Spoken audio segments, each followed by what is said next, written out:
De kunstwerkplaats bestaat dit jaar 25 jaar. En dat werd afgelopen weekend gevierd op verschillende manieren. Onder meer veel vrijwilligers, deelnemers en andere belangstellenden brachten een bezoek aan de jubilerende kunstwerkplaats. Wat Kunstwerkplaats doet is een zinvolle dagbesteding geven op een creatieve manier. Mensen komen veelal met een indicatie hier, via de gemeentes hier in de regio. En die kunnen hier middels kunst werken aan hun herstel. En dat bewijst zich al meer dan 25 jaar, dus ik denk dat we wat dat betreft we goed bezig zijn. Ja, het bestaat al 25 jaar en groeit het aantal deelnemers ook? Of blijft dat een beetje constant? Hoe gaat het met de kunstwerkplaats? Ja, best wel goed. En toen ik begon in 2017 als bestuurslid hadden we rond de 30 deelnemers en nu zijn dat er rond de 65. Dus wat dat betreft gaat het gestaag omhoog, het aantal. Ja, en hoe is dat om te werken met de deelnemers? Want merken zij ook vooruitgang dat ze hier op hun plek zijn? Of hoe gaat zoiets in zijn werk? Ja, het komt zelfs voor dat mensen van hieruit verder groeien in een vrijwilligerschool of zelfs werk. Of we hebben ook eens iemand gehad die ging vervolgens naar de kunstacademie.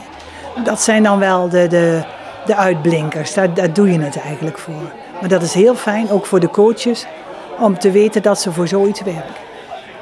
Ja, dan valt hier van alles te zien dit weekend en eigenlijk altijd wel. Ja, wat kunnen de bezoekers verwachten als ze naar de open dag komen? Ja, als je denkt aan kunst en aan creatieve dagbesteding, het is hier eigenlijk allemaal. Als we het niet hebben en deelnemers willen iets gaan maken wat we nog niet hebben, is er altijd wel een vrijwilliger die zich daarin verdiept. En dan samen met de deelnemer daaraan gaat werken. En zo groeit alleen maar onze mogelijkheden. Want het gaat hier van lassen tot foto's bewerken en alles dat is. Nou, waar haal je zelf het meeste voldoening uit aan het vrijwilligerswerk voor de kunstwerkplaats? Aan het iets doen voor een ander. Mensen hebben het niet allemaal even goed. En deze mensen opkomen voor mensen die het voor zichzelf niet zo goed kunnen regelen. En daar willen wij als bestuur iets voor bieden. Ja, geldt het ook voor jou, Jacques? Hoe zit dat bij jou, de drijfveer om dit te doen? Ja, nou, dat is precies hetzelfde.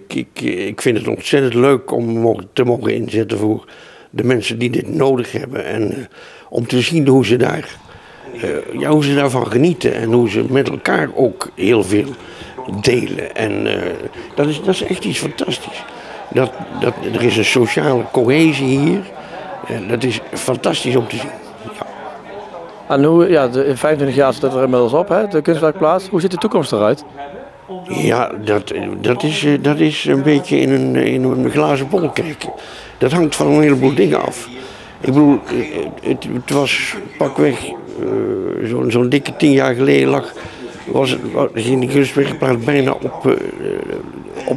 op slot, op nul. Nou zijn we weer aan het bloeien. Maar dat hangt van allerlei wet en regelgeving af en zo. We zijn natuurlijk afhankelijk van indicaties die gesteld worden. Maar zoals het nu gaat het goed en dan gaat het voor de wind. Wij zijn nu zeer tevreden, ja. We kijken met trots terug op wat we zo de afgelopen jaren voor elkaar hebben gekregen. En we zijn heel blij dat we dit moment gehaald hebben. En we hopen nog veel jaren eraan toe te voegen, ja. Wil ik een toast uitbrengen op de kunstwerkplaats waar wij uitermate trots op zijn. En op de goede samenwerking met jullie allemaal. En ik hoop dat dat nog in jaren zo zal duren.